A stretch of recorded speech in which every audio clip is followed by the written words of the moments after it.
Mõmmi magus uni.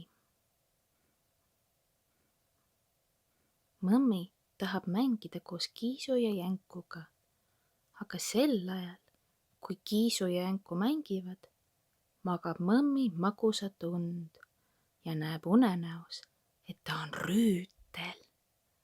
Ta uni on nii magus ja unenägu on nii põnev, et ta ei taha ärgata.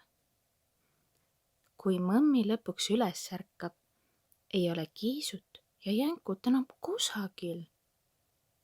Kiisu on läinud oma koju magama ja Jänku on läinud oma koju magama. Mõmmi pahandab, et ta sõbrad teda ära ei oodanud ja et ta nüüd üksi mängima peab. Järgmisel päeval tahab mõmmi jälle Kiisu ja Jänkuga mängida. Aga sel ajal, kui Kiisu ja Jänku mängivad, magab mõmmi jälle magusat und ega taha ärgata. Ta näeb unes, et ta on rüütel.